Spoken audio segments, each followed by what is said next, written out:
Bakasyon sa isang magandang isla, malinis na dalampasigan, malinis na hangin, at mga masaganang sariwang pagkain.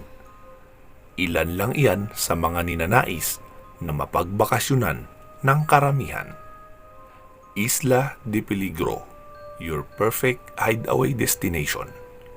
Tunog pa lang ng pagkakabigkas ng pangalan ng isla ay tila makakapagbigay na ng kakaibang thrill sa sino mang makakatanggap ng invites na ito. Ito ang isa sa mga promotional emails na natanggap ni Beverly. Isa siyang bank cashier. 5 taon pa lang siya sa trabahong pinapasukan ay mabilis kaagad ang kanyang pag-angat.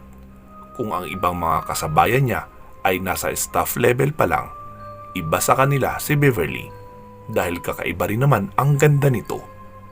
Lahat ng nagiging manager ng bangkong pinapasukan ay nahuhumaling sa kanya.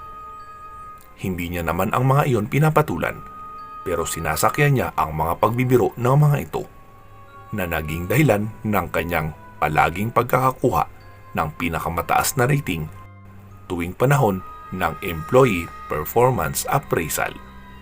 Kahit pa hindi naman siya ang may pinakamataas pagdating sa productivity at deposit invites. Halos taon-taon ay meron siyang promotion at commendation, kaya hindi nga nagtagal pagtungtong niya ng 5 taon sa trabaho ay naging isa na siyang branch cashier na nasa officer level.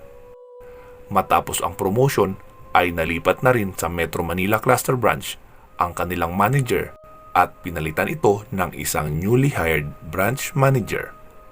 Isang lalaki, 32 years old, gumraduate ng cum laude sa paaralang pinasukan at sa edad na 30 ay naging branch manager na rin sa isang kilalang bangko.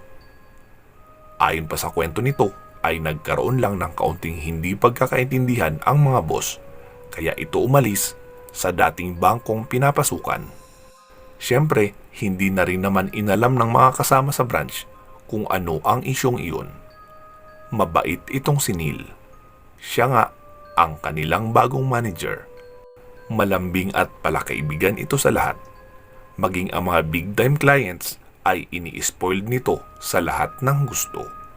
Kaya halos wala pang 1 taon ay biglaan ang pag-boom o ang pag-increase ng branch deposit, pati na rin ang availments ng mga loans gaya ng housing loan, car loan at personal loan. At kapag hindi naman ito masyadong busy sa mga clients visitation, ay umuupo ito sa upuan ng mga kliyente sa kanilang branch upang makipag-usap sa mga kliyenteng naghihintay na matawag ang kanilang numero. Halos walang pagkakataon na umuupo itong si Sir Neil at kumakausap ng kliyente na hindi nakakakuha ng sales para sa product na ino-offer ng bangko. Hanggang sa sumapit na ang buwan ng December. Kaliwat kanan ang Christmas party at mga events. Isa na sa mga events ng bangko na ginaganap ng December ay ang awarding ng lahat ng mga achievements. Top 10 highest cash deposit branch, top 10 sales for housing loan, auto loan at personal loan. Ilan lang ang mga ito sa parangal na iginagawad ng bangko sa kanilang mga best performer officer and staff. Dahil sa pagiging karinyoso nitong si Sir Neil, ay siyempre hindi siya mawawala sa listahan ng mga awardee. Maging si Beverly ay invited din sa awarding na iyon dahil sa kasali din ito sa awarding ng top loan referral. Pareho naman silang nakatira sa Laguna at sa Laguna din ang kanilang branch. Kaya inalok nitong si Neil ang dalaga na sumabay na sa kanya pagpunta sa event para hindi na ito mag-commute. Agad naman na pumayag ang dalaga dahil awkward din naman kasi kung dadalo siya sa awarding nang nakakommute. Kailangan pag umattend doon nakadress. Kaya pumayag siya na sumabay at susunduin nga siya ng kanilang manager sa bahay niya mismo. Gusto niya rin naman talaga na makasama ang binata dahil sa crush niya rin naman ito. Enjoy ang lahat ng dumalo sa pagtitipon. Siyempre, karamihan sa mga naroon ay kung hindi awardee ay mga officer ng bangko. Maliban sa trophy ay galante din ang bangko sa pagbibigay ng cash incentives. Noong tinawag na ang pangalan ni Beverly, ay inunahan na siyang tumayo ni Sir Neil para escortan siya sa pag-akyat sa stage. Pakiramdam niya tuloy ay para siyang nanalo ng pagkay Miss Universe dahil may gwapong binata pa siyang escort sa pag-akyat ng stage. Matapos maiabot ng mga senior officer ng bangko ang trophy at nakapaglamano, ay bumaba na si Beverly ng stage. Naroon pa rin naman si Sir Neil sa ibaba ng stage na naghihintay sa kanya sa pagbaba para muli siyang alalayan. Pagkasalubong nito sa kanya ay isang matamis na ngiti ang isinalubong nito sa kanya kasabay ng pagbati ng congratulations. Saka bumeso. Dahil sa hindi inakala na ibibeso siya ng binata, kaya imbis na pisngi niya ang maisalubong niya dito ay ang labi niya ang kanyang naiharap. Nagkagulatan silang dalawa. Mabuti na lang at wala na sa kanila ang atensyon ng lahat dahil sa naroon na rin sa stage ang susunod na bibigyan ng award. Pareho silang namula pero dinaan na lang nila sa ngiti at saka nagtungo na sa kanilang table. Masayang lumipas ang event dahil maliban sa mga award ay may mga paraffle din para sa lahat. Pareho ding natawag sa paraffle ang dalawa. Noong uwian na ay medyo nakainom na silang pareho. Habang nagmamaneho itong si Sir Neil ay sinabi sa kanya ni Beverly, "Sir, mukhang hindi nyo na po kaya magmaneho. Gumigewang-gewang na ang maneho nyo oh." Sumagot naman ang lalaki, "Oo nga, kasi nahihilo na ako. Tapos, pumipikit pa ng kusa ang mata ko. Sir, itabi mo dyan sa gilid ang sasakyan. Umidlip ka muna." Ginawa din naman ng binata ang minungkahi ni Beverly para pareho silang makaiwas sa disgrasya. "Sir, parang motel yang nasa unahan. Doon na lang pala tayo magpahinga. Baka ma-hold up pa tayo dito sa gilid ng daan." Pinaandar muli ng binata ang sasakyan at ipinasok na nga sa parking lot ng nakitang motel. "Beverly, okay lang ba talaga ito sa'yo? Hindi ba nakakahiya? Huwag kayong mag-alala, sir. Hindi naman ako nag-iisip ng masama. Iniisip ko lang ang kaligtasan natin pareho." Kumuha na nga ng silid ang dalawa para makapagpahinga. Noong nasa kwarto na sila at nakahiga na sa iisang kama, ay hindi sinasadyang napabaling silang pareho sa isa't isa at nagkalapit ang kanilang mga mukha. At doon na nagsimula ang kanilang mainit na tagpo sa silid na iyon. Kinabukasan ay hindi nila alam kung paano ipapaliwanag sa isa't isa ang nangyari noong nakaraang gabi. Hindi na lang muna nila pinag-usapan hanggang sa na-realize nilang pareho na gusto pala nila ang isa't isa. Kaya niligawan ng palihim ni Sir Neil ang babaeng si Beverly at isang linggo lang ang lumipas ay sinagot naman siya agad ng dalaga. Ano pa nga ba ang ipapakipot niya may nangyari na nga sa kanila. Dahil sa pareho silang officer ng bangko, kaya pareho nilang hawak ang kombinasyon ng vault kung saan nakalagay ang pera ng bangko. Tuwing uwian ay nagkikita silang dalawa sa apartment ng binata upang ibuhos ang pananabik nila sa isa't isa na buong maghapon nilang pinipigilan sa bangko para hindi sila mahuli ng mga kasamahan nila at maisumbong sa head office. Hindi naman bawal ang magkarelasyon sa trabaho nila dahil hindi naman sila mag-asawa. Pero magiging tutok ang lahat sa kanila dahil sa malaki ang tsansa na magkasundo silang itakas ang pera ng bangko dahil pareho nga silang boss sa branch na iyon. Hanggang sa isang gabi ay sinabi ni Neil, "Han, hindi ka pa ba napapagod maging empleyado?" Sumagot naman ang dalaga, "Napapagod na rin. Pangarap ko nga sana magbakasyon na lang sa iba't ibang lugar sa Pilipinas. Tapos kapag nagsawa na ako dito sa Pilipinas, abroad naman ang pupuntahan ko. Kaso wala naman akong pera." Sumagot naman na may kakaibang ngiti ang lalaki, "Pera? Problema ba yan? Tayong dalawa ang humahawak ng vault ng bangko." "Ha? Anong ibig mong sabihin? Itatakas natin ang pera ng bangko. Ha? Nagbibiro ka ba?" Sumagot naman si Neil, "Nagbibiro? Hindi mo ba na-realize na tayong mga empleyado ang nagpapakahirap para kumita ang bangko? Tapos halos pinagdadamutan pa ng benepisyo. Iyang mga shareholders na yan, ano ba ang ginagawa nila?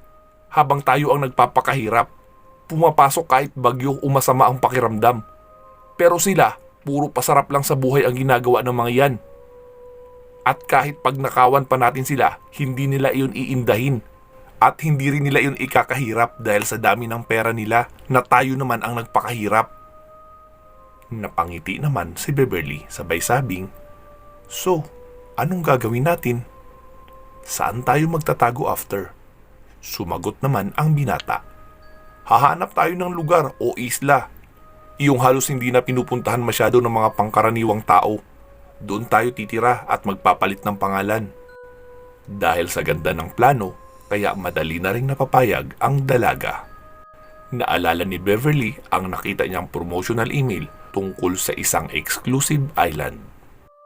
Nang makauwi ng bahay ay muli niyang binalikan iyong email. Kinuha niya ang nakalagay na contact number at agad tinawagan. Ayon sa nakausap niya ay isa iyong high-end na resort at karamihan ng mga nagpapabook doon ay iyong nagtatago sa batas ng mga mayayaman. Dahil sa hindi rin naman talaga madaling mapuntahan ang isla dahil naroon daw ito sa bahagi ng Pilipinas kung saan palaging maalon kahit pa walang bagyo. "Sounds perfect to us," sagot pa ni Beverly. Muling nagsalita ang kausap at isinalaysay ang mga kailangan para ma-qualify bilang guest sa lugar. Unang-una, dapat meron silang at least 1,000,000 na cash bond. Dapat din walang makakaalam na magbabakasyon sila doon maliban sa mismong mga pupunta sa lugar. Bawal ang cellphone, laptop o kahit ano pa mang gadget, kahit pa radyo.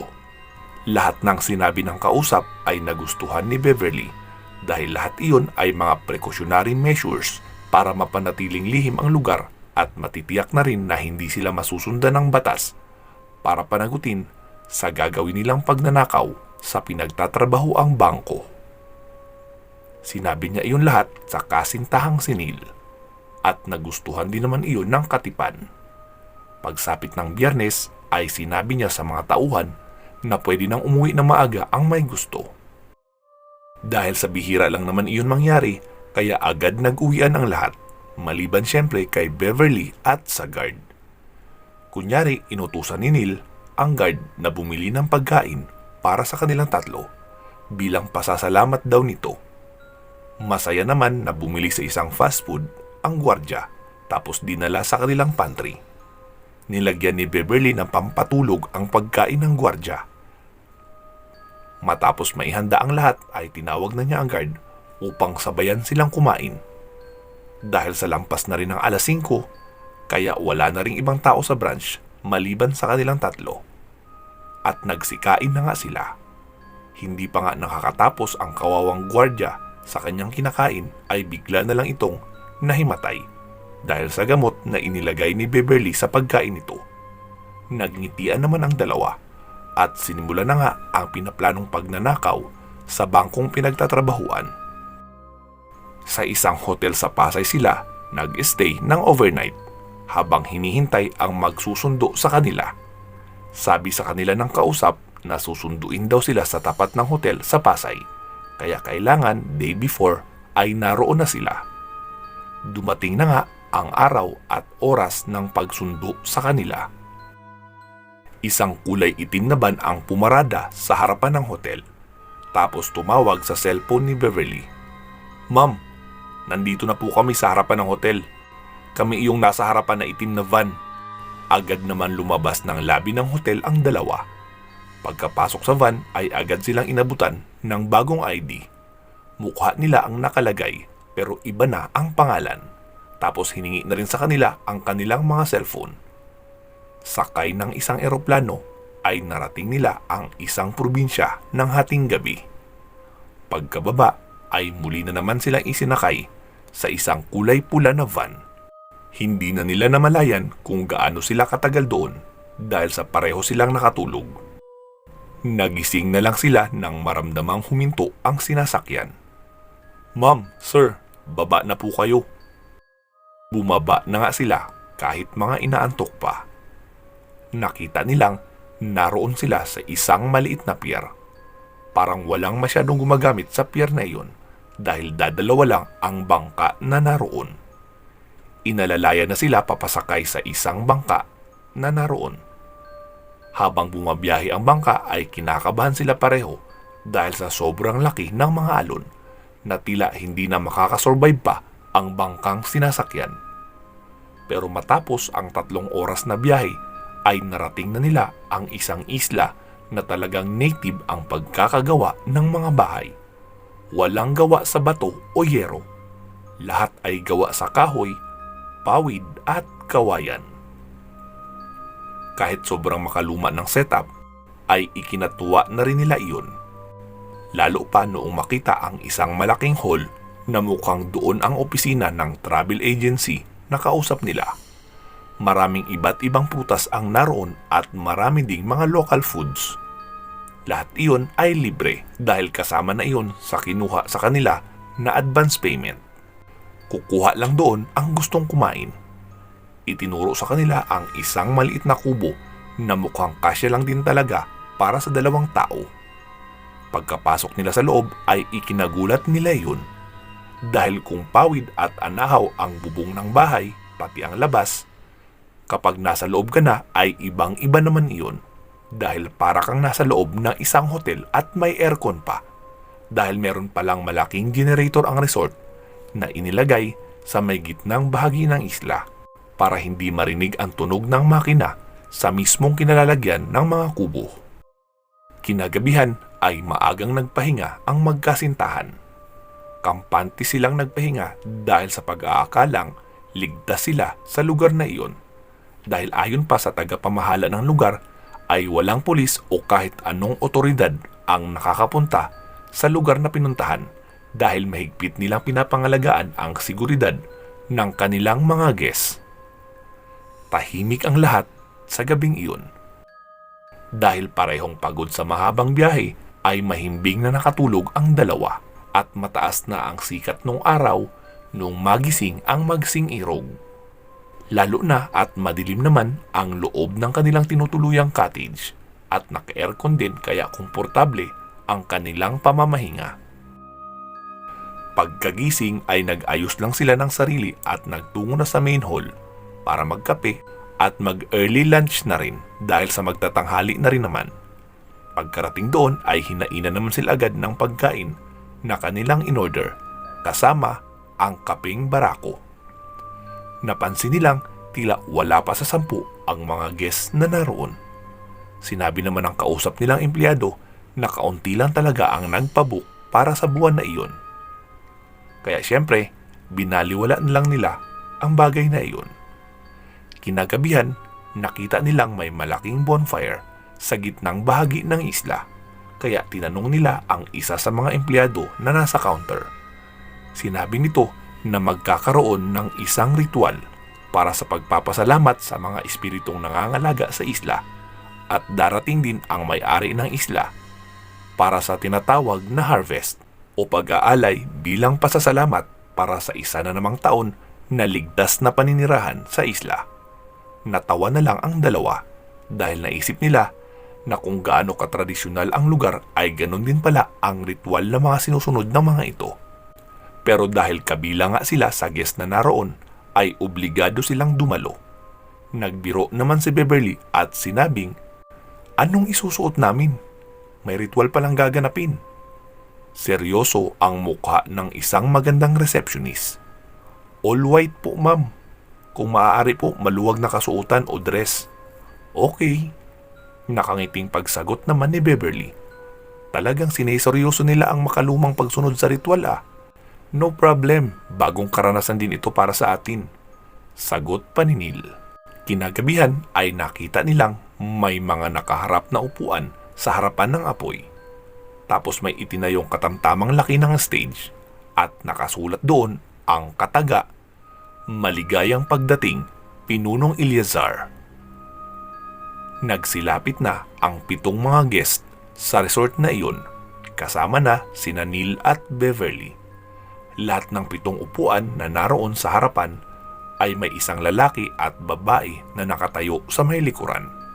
Napasabi na lang si Neil, "Talagang VIP treatment tayo dito ah. Hindi sayang ang malaking ibinayad natin." Maya-maya ay naroon na rin ang iba pang mga tauhan ng resort sa harapan ng stage na nakatayo lang sa may bandang likuran ng bonfire.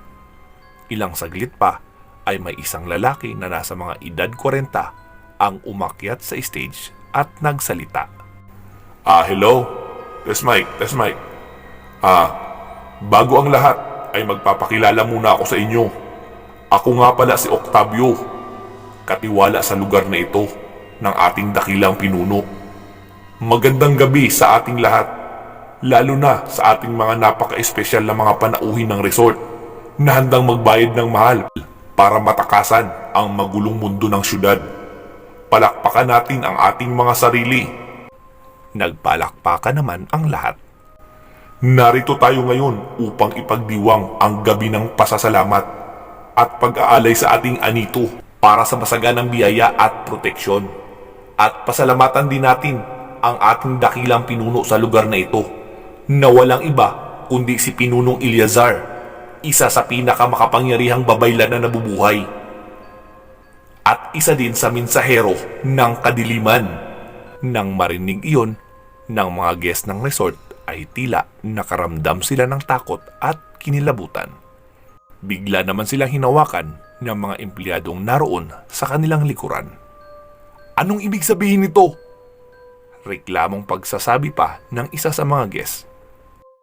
Mahal na Pinunong Eleazar, ikinalulugod namin ang iyong pagdating. Nagsiluhod naman ang lahat at saka dumapa sa lupa. Ilang saglit lang ay nakarinig sila ng isang malakas na angil ng halimaw. Anong gagawin niyo sa amin? Sigaw pa ni Beverly. Nakangiti naman na sumagot ang lalaking nagpakilalang Octavio. Ano nga ba ang ipinunta natin lahat dito ngayon? Di ba? Pag-aalay? Narito kayo para ialay. Ilang saglit pa habang nagpupumiglas ang karamihan ay biglang may lumapag na isang malaking nilalang na may pakpak sa gitna ng stage at unti-unti itong nagpalit ng anyo bilang isang tao. Salamat sa magandang pagpapakilala, Octavio. Ayoko nang paghintayin ang mga nauuhaw nating tauhan. Ilapit sa akin ang isa. Hinawakan na sa magkabilang kamay ng mahigpit si Beverly at itinayo, sabay iniakyat sa stage. Pagkalapit ay agad hinawakan ng babaylan na si Eleazar sa batok ng malakas at bumaon ang mga kuko nito sa balat ng babae. Halos mapaliyad naman sa sakit ang babae habang umiiyak. Huwag na natin itong patagalin. Simula na ang pagdiriwang. Sinunggaban na nga bigla ni Eleazar ang dalagang si Beverly, kasabay ang malakas na angil nito. Maging ang mga tauhan na nasa ibaba ng stage ay pinagkaguluhan na rin ang lahat ng mga guests sa resort at pinagtulong-tulungang lapain hanggang sa mawalan ng buhay. Wakas. Sa mga interesado po na sumali sa program ng channel natin na Share Your Story and Earn Cash, ay ipadala nyo lang po ang inyong mga kwento sa email address na ilalagay ko sa bidyong ito. Puntahan nyo rin po ang community post ko o i-email nyo na lang ako para malaman kung papaano at magkano ang maaari nyong kitain. Hindi po iyon pa kompetisyon at hindi rin pa raffle. Kikita po kayo base sa views na naabot ng kwentong ibinahagi nyo sa loob ng 30 days. Ibinabahagi ko lang po ang channel ko sa inyo para kumita din kayo gamit ang sarili nyong kwento, lalong-lalo na ngayon sa panahon natin na krisis. Okay po ba iyon? Inaanyayahan ko din po kayo na mag-subscribe sa isa ko pang channel na pambata. Ang pangalan po ng channel ay Batang Pinoy Stories. Kahit mag-subscribe lang po kayo, ay ipinagpapasalamat ko na po iyon ng malaki. Maraming salamat po. Mag-iingat po kayo palagi at hanggang sa muli.